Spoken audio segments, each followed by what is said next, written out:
What is up, diehards? Wes Monell in the building for AWOL Sports with Paul Durfee, Leo Holmes. All right, we'll cap things off with one last thing here. It could be playoffs, All-Star weekend, some rule that's officiated, a camera angle, whatever the hell you guys can think of, whatever you want to add, edit, whatever. Is there any one thing that you would change in regards to the NBA, Paul? I had a couple things that I wrote down. I like that college basketball does the one and one when you got the fifth team foul. I know NBA you just shoot two free throws no matter what, but I feel like the one and one kind of adds a little bit more drama to it. Like it's like, hey, if he misses the front and then they get the rebound and they kind of push, and so I think it would make it more interesting, like late games where you'd have to, like, if you miss the first, you don't get the second, and it could change a lot. So I feel like, I mean, it's not like a big thing, but I feel like it would make it a little bit more exciting down the stretch of games. So that's just one thing I like about college, that they do that for Love it. For the free throws. And then the other thing I had was let's get rid of offensive goaltending. I like, if it kind of like messes like with the it's a good rule for the unathletic guys who don't play above the rim, but like I feel like those guys who, like, the ball's bouncing off the rim and you're worried about if it's in the cylinder or not before they can like tip it back in. Like, look, I just feel like it'd be smoother, it'd be more fun if they just got rid of the offensive goaltending and not worrying about if the ball's in the freaking cylinder or not. Like if it's barely out or barely in. Like, I don't know. That just seems kind of like a dumb rule to me, but yeah. That's legit, especially if you're playing against a good 3-point team and, someone, tip dunks it in instead. That's one less point. Yeah. Leo, what do you think of Paul's two changes there? I mean, well, the last one, I agreed. I had a similar one. Just basically go to FIBA. Because FIBA, when the ball's on the rim, you can knock it off. You can do what you want. It's not offensive, defensive, goaltending. It's like, hey, you make the shot, or if the ball's in the hoop, cool, knock it off. Let's go. Push it, move what you got to do. So I'm fine with that. They've discussed that rule many a times because every top NBA guy either plays overseas because they're from some overseas portion, or they play because they're representing Team USA at some point in their career. So they get used to the FIBA rules at some point, and it's like, hey, this could be a thing of just take away the goaltending in that aspect. If the ball's sitting on the rim, I don't got to wait for it to come off. So I'm good with that. That was one that I was thinking myself. That's dope. And the other one, lower scores, by the way. I like the 1-and-1. I could see the difference. The only sort of issue that I would have with that is when you get in those situations where you're in the final 2 minutes, are you just going straight to 1-and-1, or are you doing like college? Because I mean, if you've got 3 fouls and 3 to give, college, you got to get them 3 fouls. It don't matter if you got 2 minutes left or 30 seconds left. You got to give them and make it go. So I think that conversation would have to be had of, well, how do we really want to do this? Are we going to go straight into the 1-and-1? Are you going to let them build into it? If you're taking an aspect from college, where are you drawing the line there? What do you think of that, Paul? No, yeah, that's actually a really good point to bring up. I didn't really think about that as far as like the as far as like implementing the change, but yeah, that'd be definitely a conversation that would have to be had. Also, I guess to piggyback off what Leo was saying about load management and all that, and bringing fans in, what do you guys think about, should the NBA shorten the season? You think at all? No. Play. I can't tell you what to do for your body, and I won't. I don't care. But damn, just freaking play if you love the game, man. There's business decisions to be made. Make them when you're supposed to. All right? Like, you hurt your MCL, you can come back in 6 weeks. Okay, come back in 8 or 10. Fine. But this other stuff, what Kawhi Leonard's doing, man, and taking off all these games, dude, like, if you want to be a businessman, be a businessman. If you want to play for the love of the game and and assert your business savvy when appropriate, awesome, man. I applaud you for it. Not that you need my approval or anything, but fans pay. They pay. They buy your jerseys. They buy league pass. They watch your shit. They watch what you do. They watch your interviews. They're buying your shoes, man. Have some damn passion back. Like, if you don't have passion for the game in general, you don't have a heart for the game. I doubt that for the most part. You don't have the passion that, damn, I get to play in front of people.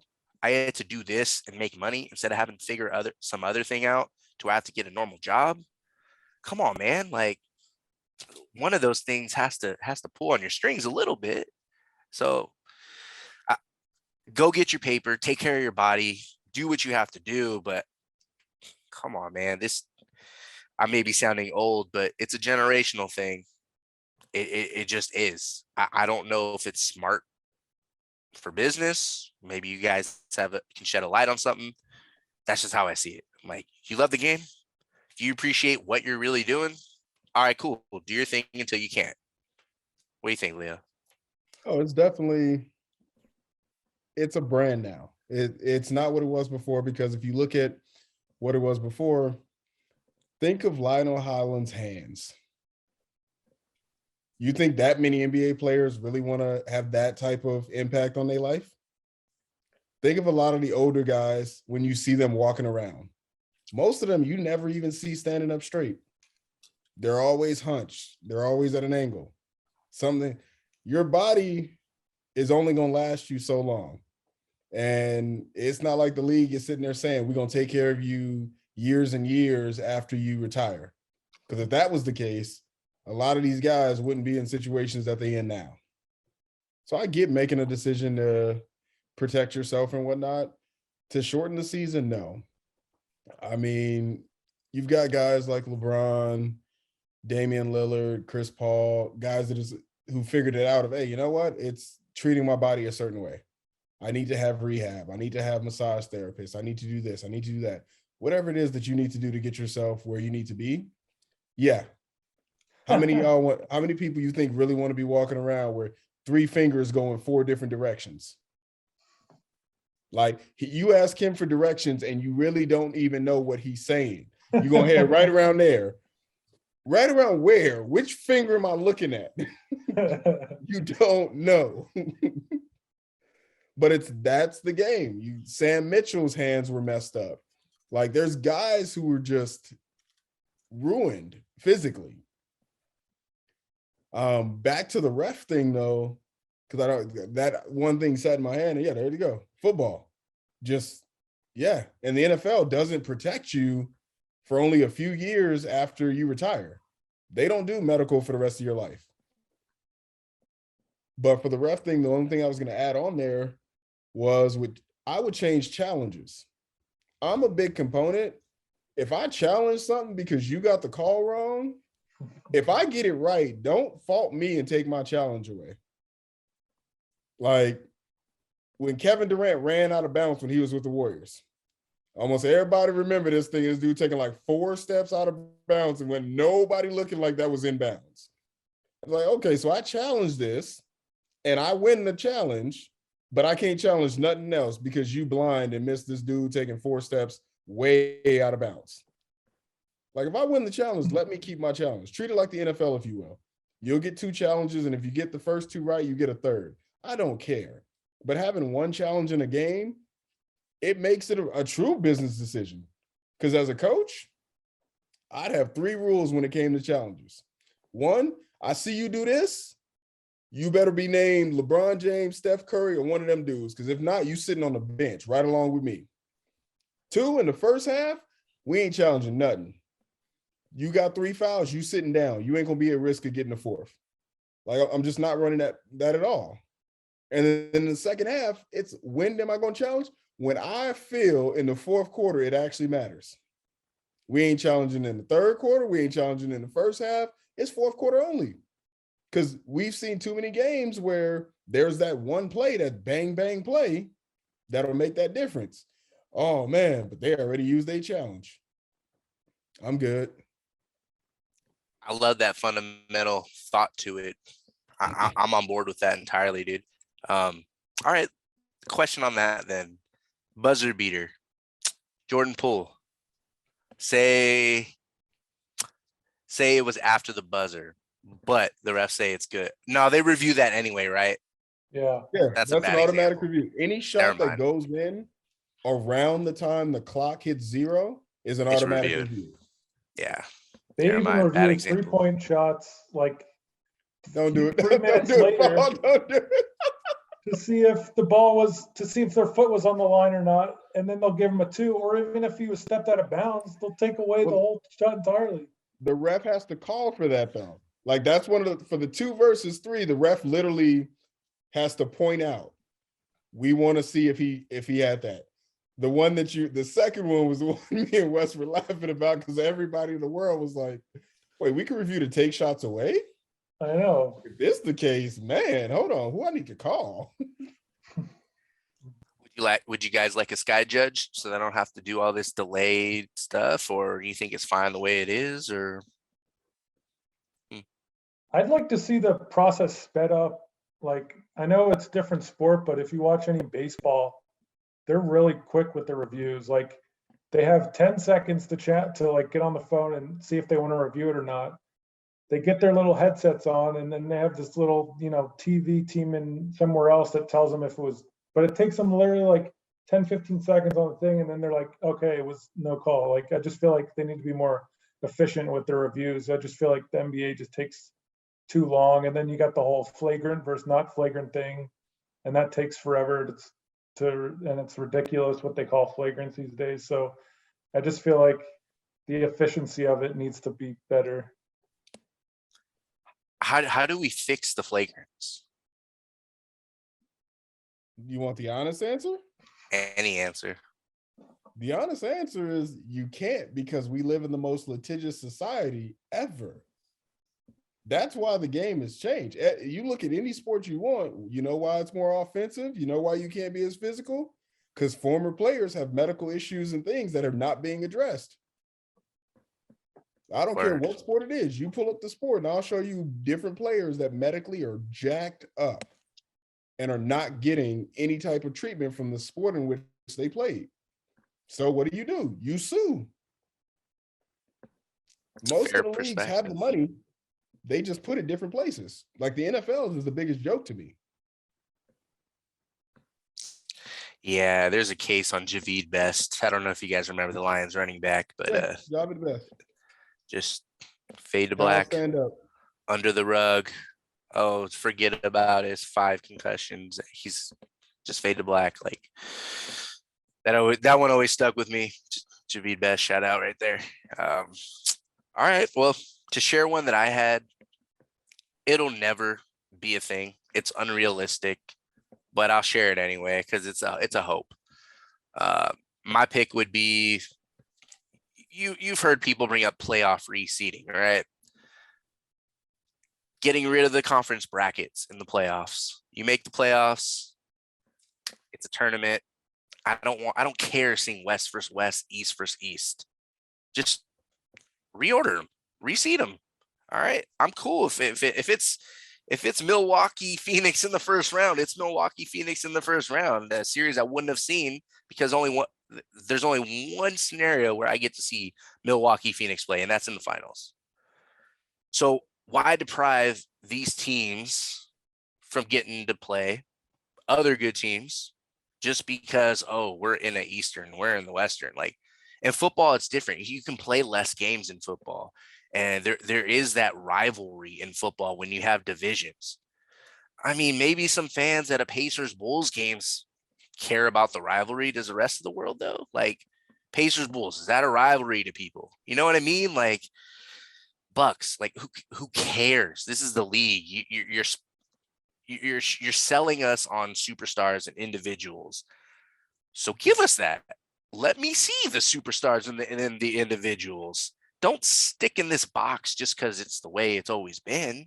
It's different from football. Football needs that because it's a different sport. It's more physical, less games. You have to be more efficient with your time and everything in football. Basketball, you roll out 82 games. You're doing 7-game series every round in the playoffs. So let me see the best play. Like that's what I would love to see. I don't think that's a real conversation at any point in the existence of the league. What do you guys think? Well, I'd have a question for you with that, because that is a conversation that the league has had before. And I'll bring the question to you that they couldn't really get past, which is the reason why it doesn't happen. How do you adjust the regular season? Because the East only plays West teams 2 games, whereas you'll play the teams within your own conference 4 times. So how are you changing that? Are you going now 3-3? Because you have to have some sort of even throughout. But again, you do have rivalries, even if you want to say, hey, most of us don't care about it. Some do. So are you eliminating rivalries? How would you make that type of a decision? Regular season stays as is. Playoff reseed. Simple as that. That's tough. Paul? I don't think I don't think it'd be a big issue. I mean, yeah, I guess you'd play your own conference more, but when you play 82 games, you pretty much are what you are, no matter, if you maybe played a little bit of a tougher schedule than another team. Like in that big of a sample size, you're pretty much going to end up being the record that you're probably meant to be, whether you played a little bit more games against the West or a little bit more games against the East. It's not like football where there's only 16 games and a couple easier games could really shift the playoff picture a lot. So from that perspective, I don't think I would care about like messing with the regular season, like you said.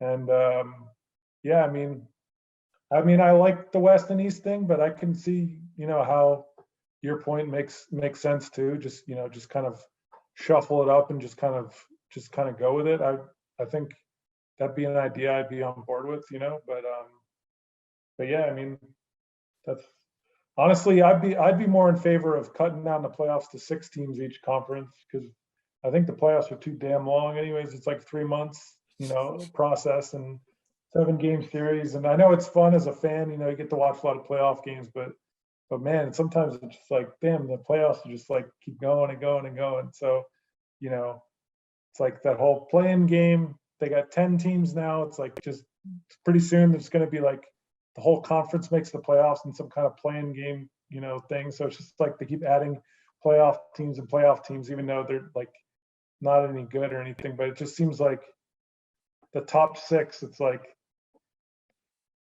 It seems like every year 7th and 8th seeds most of the time are like pretty far back from like that top 5 teams. So it just seems like those 1 versus 8 and 2 versus 7 series are just like kind of a joke anyways. I mean, you just never see upsets in those, barely ever. So, well, I don't know, but that's the only other thing I'd say about the playoffs. Well, let me ask you this, Paul, because you're saying, the different divisions, kind of whatever, because they're playing so many games. Well, what about a team like, let's say if they're in the Pacific West, which you're talking Phoenix, Golden State, the Lakers, the Clippers, and then the Kings. We have to put the Kings in there because they're actually in the division. But that's murder's row. Like, so you're telling me I'm in that division playing each of these teams 4 times, and then I got another division that teams get to play Orlando, Washington, Charlotte, Atlanta. You're like, man, come on, dog. We got to get some sort of evency here. So how would you fix that one when you look at that type of discrepancy of a division? Yeah, I mean, you could mess with it a little bit, whereas like I think for like travel reasons, I wouldn't like mess with it too much, where it's like you're playing the East just as much as the West. Otherwise, like teams are going to be like traveling all over the place. So it makes sense to have like the West play the West more, but maybe you just play less division games and you play more like conference games instead of like the emphasis on division games. It's just like kind of more of a even distribution of all the teams in the West versus like, even though I know that'd still be more travel, but at least it wouldn't be like, a whole Eastern Conference thing. So I guess that's the only other maybe way you could kind of divide it up more, just so you play like the whole conference the similar amount than just your own division. That's Okay. fair. What I throw in, I brought this up a few years back, but so Leo, let's say it's a legit conversation to have. You got to iron everything out. That's why it obviously hasn't come to fruition yet. Let's say games across the board are fairly even, like in football. They'll have if you finish first in your division, you're playing all the other first teams, right? In Yeah. any given year, and it goes through this rotation of a schedule, so you're not playing everyone every year. Look, I don't get paid by the league. They can figure that out. They have these geniuses for the schedules and all that. So whether they want to even it out as even as you can make it on a season by season basis, or leave regular seasons as is and just do playoffs that way. Either way, I've been a big fan of this thing right here. The only thing I like about college basketball is they have rivalry weeks. I love it. I would love to see that in the NBA. Actually shed some light on a rivalry. Let me see what real rivalries are in the NBA, because the only rivalries that all of us really care about is what LeBron and KD, or that point guard comparison, Kyrie and Steph. Like, that's rivalries to us these days. Well, if you really want to say, oh, there's divisions for a reason, then why not twice a year or something along those lines, a rivalry week? Maybe one before pre-All-Star break, one post-All-Star break, or target it specifically on holidays. Like, all right, Christmas week, we're gonna do rivalry week. This is amped up. And then maybe you don't have to do like Lakers Heat on Christmas Day or Celtics or Warriors. Maybe you can just amp up that rivalry. Change it up. I'm not saying I have all the answers, just throwing other things in the equation. Yeah. What would you think of that, man? I like it. I mean, like I said, shedding light on something that maybe people didn't know about and rekindling a rivalry. I could definitely see that. I mean, going to Indiana back in the 90s and early 2000s was not a place you really wanted to be if you was a road visitor.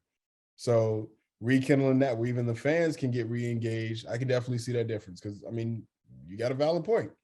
We do now, when you consider most of the rivalries, it is players. It's Bron versus somebody else. It's Steph versus somebody else. It's Embiid versus somebody else. We're not really talking about the teams per se. Paul? Like I said, Yeah, I think that's fair. What you were saying about the rivalry week. I think it's a good idea. You just got to make sure that there's no maintenance days allowed during the rivalry weeks, because those teams like to throw in those rest days, or those scheduled maintenance days. So got to make sure they have enough rest days in between, not too many back-to-backs. You got to make sure you have it nice and there ain't no And way then- to do that. And then I had a little nugget to add, like a little twist to add to the rivalry thing. Like, say, you play your rivals throughout the season, maybe you highlight two rivals in a season. Like, we'll just use the Lakers, for example. Let's say Clippers and let's say Warriors for the Lakers, just for example's sake. All right. So rivalry week, we see a 3-game series that week between the Lakers and the Clippers. Rivalry week post All-Star break, you see a 3-game series that week between the Lakers and the Warriors, etc. For all these other teams, Sixers and Celtics, they got their 3-game series that week. Would that add excitement to you? Is that overdoing it? Is that interesting enough to it's like, oh, I'll check it out? Like, I'm mostly saying no. speaking, in terms of like a playoff preview mentality. That's why I bring it up. I got you. I'm saying no, especially with the travel behind it. I get the playoff preview, but it's like, you think about in the first half of the season, you could have in the same state. The only portion of Lakers Clippers, it wouldn't matter because they share the same arena. But even if you were talking about Lakers or Clippers with the Warriors, you're going to do one game in the Bay, then turn around, fly down to LA, do another game. You're not going to be able to do the back-to-back in the same city. It's just All at not a home. thing. All three can't be at one home. All at home. You rotate years. No team's ever going to sign up for that. 3 straight games at another place, at another person's home. I'll sign up for 3 straight games in Miami. Fuck. No, you'll sign up as a fan for 3 straight games in Miami. As a player, you ain't signing up for 3 straight games in Miami. And as a coach, hell no, I'm not watching y'all for that long. I need to get y'all out of here after one night. Paul. Yeah, no, I agree. If it's not a true playoff, then it's kind of hard to like really get behind it and changing it when it doesn't really mean any extra besides just calling it a rivalry, So, yeah, if it's not like that true playoff environment, true playoff feel, then it's just kind of hard to get And think behind about it. it, even with the finals. They went away from the 2-3-2 because they said it was a competitive disadvantage. So they're not going to sign up to do 3 straight when they saying in the finals, nah, we're good. Biggest stage, we'd approve of this, last 2 teams. Nah, I understand I got home court advantage, but I'm good. No, we want to just keep this little rotation. They're never going to agree to that point. I like the idea, and it could definitely be a conversation of having a rivalry type theme. And it would be one of those, if you really just wanted to play with it and make it something kind of out there. I mean, the NBA has done things where they've conjoined it with college. They've had weeks where the NBA announcers went to college and the college announcers went to the NBA. I love seeing Dickie V call some NBA games. It was phenomenal to see. You could potentially do something where it's like, hey, you want to do a rivalry week? Cool. Let's find, because every team basically has players from everywhere. You could find the connections. You could sit there and have an Eastern Conference game, maybe Philly and Miami, and you're like, hey, this one night, it's going to be this, it's going to be that. Let's do it in Durham, North Carolina. Let's book it up as a neutral site, conjoin it with college, but not on a night where they have games, and let that atmosphere just be what it is. Because now it's completely neutral. Have your fans fly in, let them do what it is, make it go. And you can book it as the return for someone. If you had Boston doing it, it's Tatum back. If you sit there and you let it happen, Tatum back at Duke. Oh, we get to have Steph playing back at Davidson. You could literally market it to say a star player back in at home. LeBron playing back in Ohio. Akron, Ohio, LeBron versus Steph. Both hometown kids. Imagine though how you could really book that and sell that out though. Like that's one of those where it's like you really want to make it a rivalry type theme and you want to try to do something back. Find those matchups where you have these teams of these players where cool, I really book behind this one. And then find a real feel of that just college love, because those fans, which is why I said the NBA wouldn't work in Louisville, they don't go for the low managed. They don't go. They just want the passion of letting it go. So for one night, they'll show up for one night. And you make it to where it's that I'm back in college night, that this or that, less likely you're going to get load management. Like you sit there and you say, hey, Kawhi and Paul George, they were set to play together in college.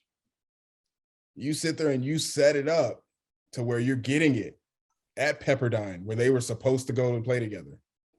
Small college, small arena, not getting all of it, but it's going to be raucous. And they get to enjoy something that they either didn't get to see or that they only got to see for a limited time. That's a pretty cool twist, man. I like it. Yeah, I like that. I like that actually. Yeah. That's a good twist. We're giving them a lot of ideas, man. I hope they've talked about these things. Say anyone at the league office is listening to this for some reason. This better not be the first time they hear any of these ideas, or else they ain't doing their job. Man. Well, the last thing I'll throw. Give us a call. Yeah, if you need me, call me, no matter where you are, no matter how far. But man, the last thing I'll throw out there for y'all is, what do you think of a postseason lottery tournament to try to discourage tanking? So you still get the same amount of ping pong balls as you get whatever based on record, but a postseason tournament with every team that didn't make the playoffs. The more games you win, the more extra ping pong balls you get, so that you're not fully tanking and stuff doesn't just suck if you're a middle of the pack team that tries to be competitive but can't get over that hump and won't just sell out and say, oh, we're going to tank. We're going to start from scratch and be that team. You know, like, you know what? I'm not saying reward the mediocre, but let's not reward the people that are trying to suck. Let's not trust the freaking process. Maybe the San Antonio Spurs or something like that actually go out and play hard and try, catch a break, and get more ping pong balls to get a top 3 pick instead of just being stuck in the middle. Oh, we draft Tim Duncan. Sick.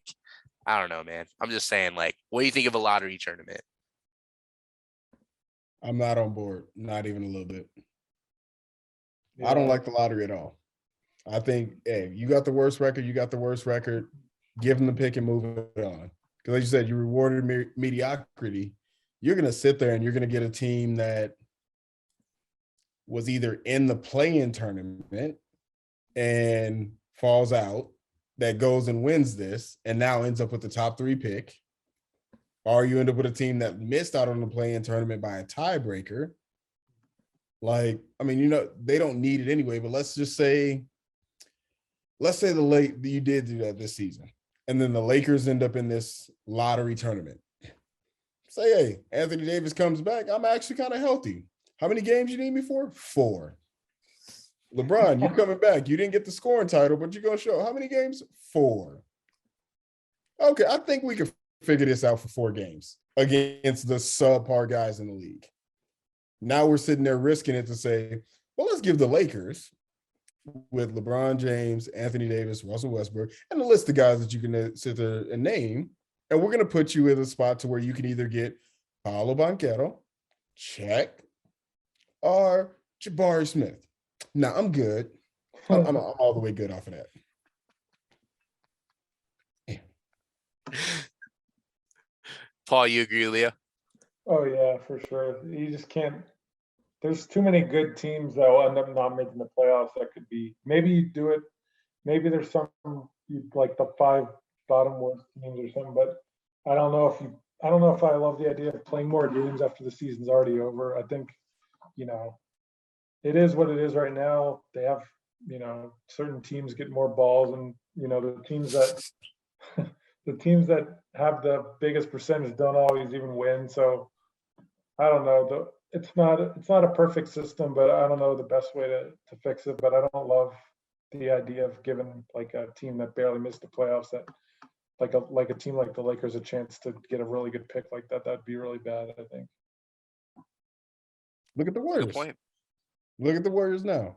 I mean, he's not playing, but James Wiseman. Do we really feel James Wiseman wouldn't just be a significant piece if he was playing for the Warriors at this moment? They got him because of injuries. Like, hey, Steph was still there. Clay was still there. Dre was still there. Just, hey, you know what? Everybody got hurt one year. So now we end up here and we get this top echelon talent. And yeah, we're right back in the finals a year and a half later.